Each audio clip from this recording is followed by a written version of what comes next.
Hey, you're listening to One Man's podcast across Scotland. First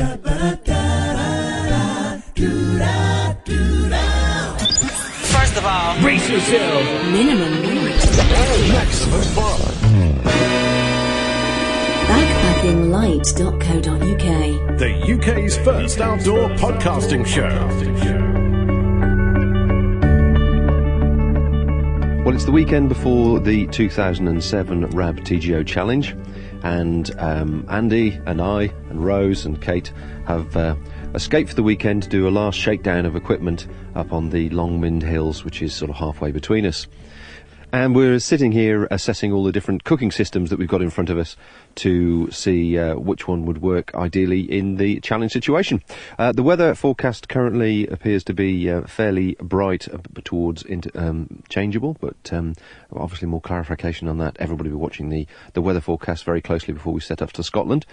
Andy is sitting very warm at the moment in front of his Bush Buddy, which is a real fuel stove, which people may be aware of if they've been reading his blog, and we'll talk about that in a second. We've also got the white box stove, the little alcohol stove that we're going to test as well, and then we've got a normal peak ignition stove along with a jet boil system. And I think between us we're taking assorted variations of these to trial on the challenge. But this weekend and this evening particularly is about the gear that we're taking with us and a dry run. And I see Andy's got a Solar 2, the new Solar 2 tent, and a pack, the ULA pack. You taking the ULA pack with you on this trip? Well, it's a new ULA pack. It's quite small. It's about the size of the Jam, the Go Light Jam, maybe just a little bit smaller. And at the moment, I can't quite decide whether to take my Catalyst, ULA Catalyst, which is a good low-bearing pack, but which weighs twice as much. So the Catalyst is about 1 kilogram, and that Conduit is about half a kilogram. So I'm just having to think at the moment. Not quite sure. So I'll let you know tomorrow evening when we've finished the walk. What about the actual capacity, really? Sitting here between all four of us, we've just been discussing how soon the bag fills up as much as you try and lighten the load. Do you think it's going to be big enough for the job?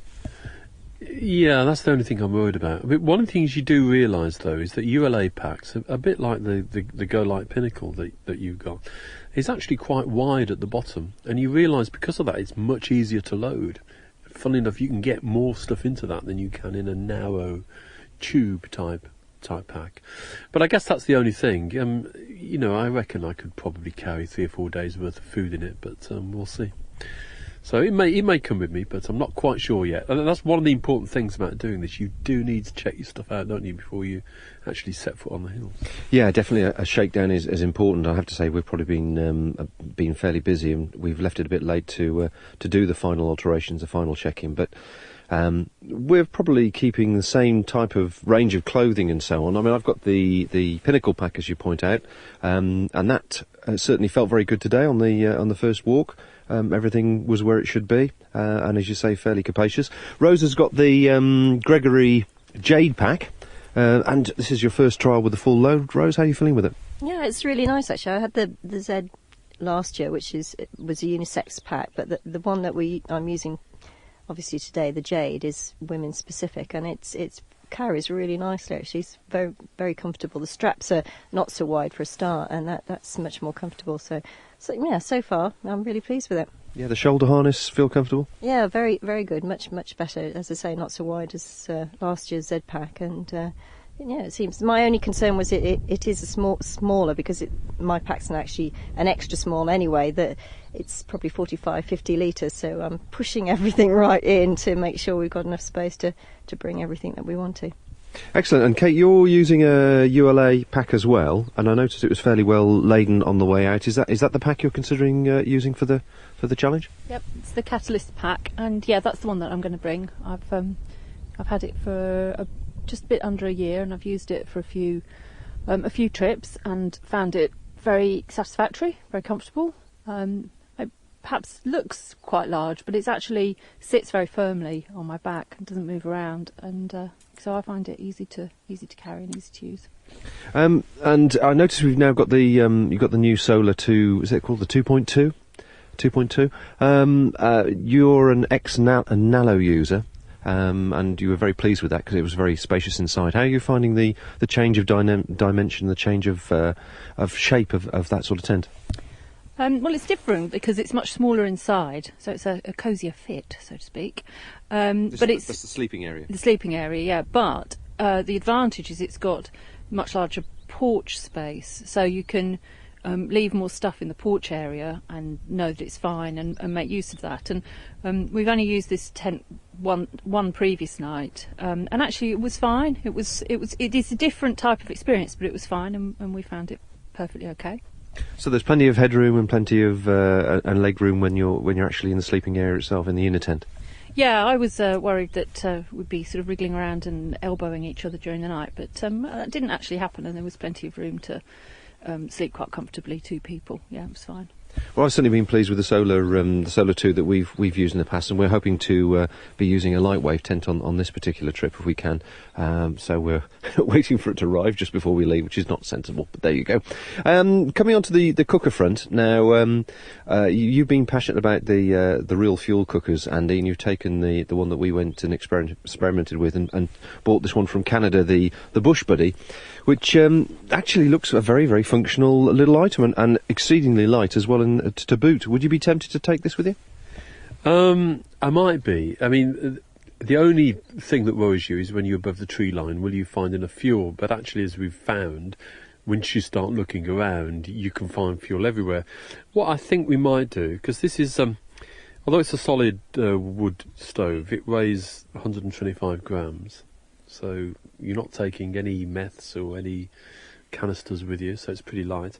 I think what we might do is to take a canister stove and this, just to see how many nights we can use it with. But it's a very impressive stove. It's very tiny. It is in 2 sections, and the top section switches over and fits neatly into the bottom one, and you can fit that into a 1 litre titanium pot or 1.5 litre titanium pot quite happily.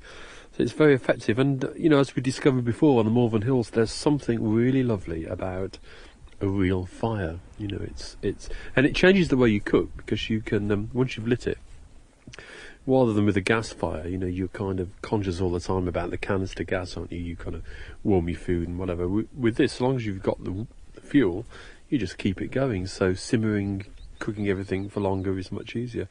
It's a lovely piece of kit, and there's one other guy I know who's got one in the UK who's also taking it on the challenge, and Colin Ibbotson, he's taking it as his only stove. So it'd be interesting to see how Colin gets on with it. Yeah, I should hopefully we'll catch up with him at some stage and see what the final report is. I think the advantage certainly, as you say, is not carrying the fuel, and also that the smoke helps deter the midges if you're ever troubled by that at certain times of the year. The negative side would be that it's not the type of thing you could actually light in the porch area, the vestibule area of a tent, unlike a gas stove if you're just in a storm and you want to get a hot brew.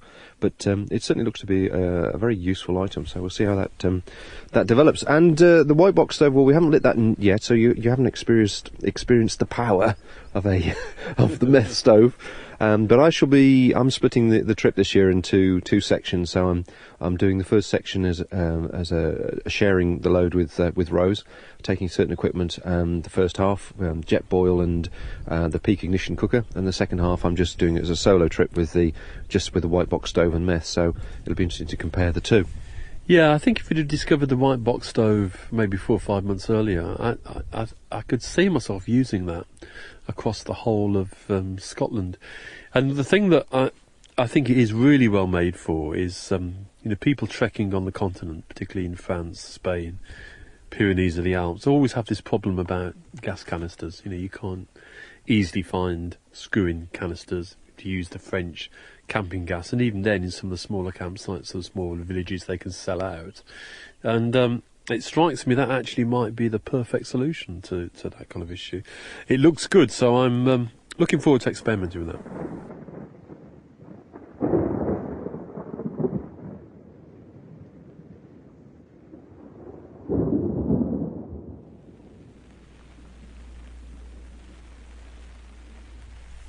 Well, as the evening progressed, as you can hear, sadly, our meal was disturbed by nature's call, and it's been raining, not really heavily, but enough to make it very cold and chilled fairly rapidly. Thankfully, just as we finished the main food that we were eating.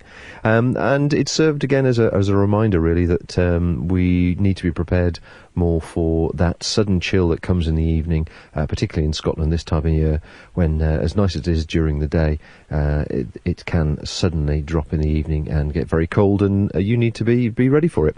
And I've certainly decided, already changed my mind on a couple of items of headgear to allow for keeping the temperature in, keeping the warmth in, and keeping the rain out. One thing that we did find worked particularly well was the pot cozies. We'd actually made the pot cozies for the jet boil, and also the jet tea mug, and his Bush Buddy MSR pot he put into a cosy, and that worked exceedingly well with reconstituting the food, keeping it nice and warm, and saving, of course, on fuel. Any thoughts, Rose? Yeah, just a reminder that actually Scotland is colder. You get lulled into a false sense of security down south, especially in the marvellous weather we've had. So, timely reminder that actually Scotland's going to be cold in the evenings. So, obviously we're snuggled up in our sleeping bags now. It's not particularly late, but it is wet, and unfortunately the socialising is finished for the evening. But we'll bed down and test all the gear out as we planned, and then report back in the morning.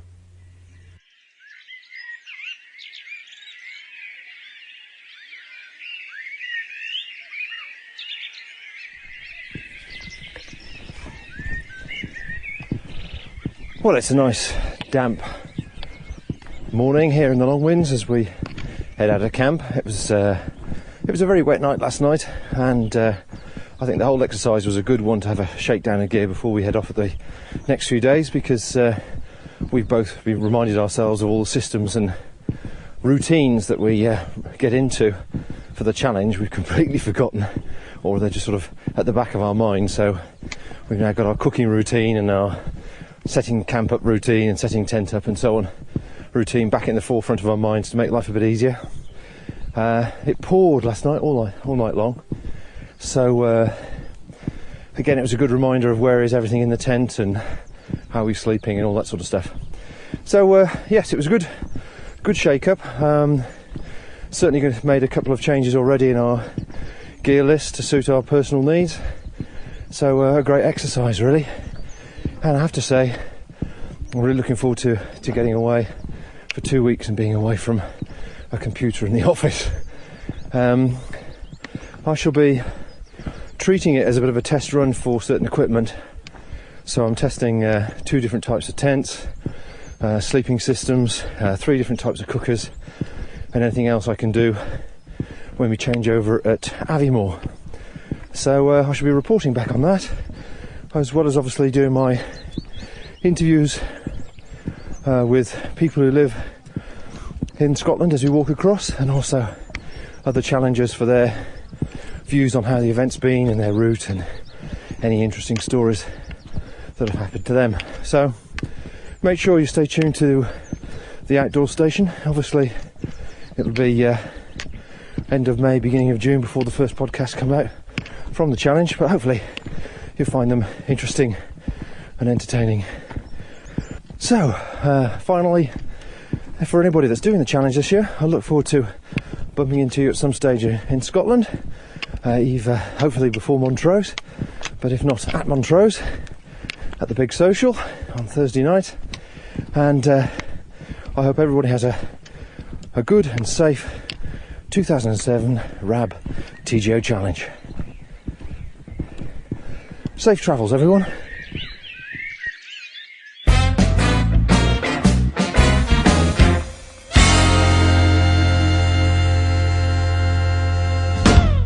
Of course, this introductory podcast to the 2007 Rab TGO Challenge wouldn't be complete without speaking to organiser Roger Smith, the man behind the telephone, the man behind all those calls, and the man behind organising the control room from start to finish to make sure we all have a safe and enjoyable crossing. So I gave Roger a call with only a few days to go and asked him how the final preparations were going. We're getting everything ready. I've actually today been getting all the start registers prepared to send out to the start points. So we're getting very close to it now, and I'm sure everybody's getting into a mood of high anticipation and looking forward to the event. Well, it's certainly a last-minute gear checking and list checking and ticking that you've sent everything to the appropriate mail drop-off points. The big question people are going to be asking, of course, is what's the weather forecast looking like as a generalisation? Well, as you know, as everybody's had this fantastic spell of weather, including us up here, and all the rivers are very low at the moment, and everything has been absolutely wonderful. But the climatologists do say that April is the new May, and the forecast at the moment is for this fine spell to break down over the weekend, and for some rain to come in from the west. But I mean, they're not taking it beyond about next Tuesday at the moment, but it's certainly looking more unsettled at the moment. But it has time to settle back down again. But the weather swinging back from the Baltic High, which has been with us for so long, to a more Atlantic-dominated pattern. Okay, so which has become normal in the challenge in recent years, one has to say. Yes, it seems to be that glorious during the day if you're lucky, and then rather bitter in the evenings. It could well be. I mean, we've had cold nights up here, even though the weather's been beautiful during the day. The wind's in the east, or has been for quite some time, and with clear skies, it's been quite cold at night. Certainly another thing that's been on people's minds they seem to be talking about is, with the warmer weather being slightly earlier, is the midge situation and obviously the infamous ticks. Yes. There seem to be more trouble with ticks than midges as far as I can make out. I'm not saying there won't be any midges, but and the weather has been cold at night, so I don't think there shouldn't be a major problem, I would hope. But certainly there have been reports of ticks from people who've been out and about, so challengers do need to be aware of that and keep a lookout for them and take the necessary precautions if they find any. And what's your general feeling towards the group of people that are doing the challenge this year? Is there a change at all in the sort of the type of people or where they're coming from? I think we have a very, very good mix as usual, and you know, it's great to see people coming from other countries, including one from as far away as New Zealand, and quite a number of European countries, always our friends from the US, of course. Another very good crop of first-timers, and it's the challenge mix as we like it, really. You've got a mix of newcomers who will be a bit nervous, perhaps. Understandably, everybody is before their first crossing, and the old hands who are more experienced and can be relied upon to give people some help and advice if they come across them. So, you know, this is one of the great things about the challenge, that there is such an amazing mix of people on it. I see that Shieldbridge and Mallaig seem to be the hot spots for starters this year. Well, that's a regular pattern. I mean, the top 5 start points are the same top 5 almost every year. It is slightly a pity in a way. I can understand it because they are so attractive and you've got the choice of routes out of them. But we have these other places like Arisaig and Dorney which support us loyally and have done for many, many years, and end up with half a dozen starters, which I always feel is a bit of a shame. I think a lot of it is to do with the transportation system of actually where you can get to in Scotland in the time it takes to travel from the rest of the country, I guess. Well, it's no more difficult to get to Arisaig than it is to Mallaig, that's for sure. It's on the same railway line. I think it's just that, obviously, from Mallaig, a lot of people are going to pile onto Bruce's boat on Friday morning and pop across to Inverie and start their challenge through Neudark, which Patricia and I have done ourselves, and it's a tremendous start. And everybody likes doing that at least once. But we do try to encourage. I mean, there's no... one of the great things about the challenge is the freedom that people have to plan their own route. So we would never lay down any rules and say X number of people must start from a certain point. But we do try to encourage, particularly people who are more experienced, to use the lesser used start points if possible. And we'll continue to do that. There's, there's obviously going to be overseas listeners listening to this now and listening to the series of podcasts that come as a result of our trip across. Is there any messages you'd like to give to people who are considering doing this in the future? Please come and join us. I think it's a very simple message. This is a great event. You will get a great deal of help. We'll give everybody particularly our friends from overseas, we give as much help as we possibly can. We realise that if you're coming to a country that you don't know very well, you may need additional help, and we will provide it. It's a superb experience. You'll meet a whole bunch of like-minded people who you'll get on with, and the social side is very good. So if anybody's thinking of doing it, please come and have a go. We'd love to see you.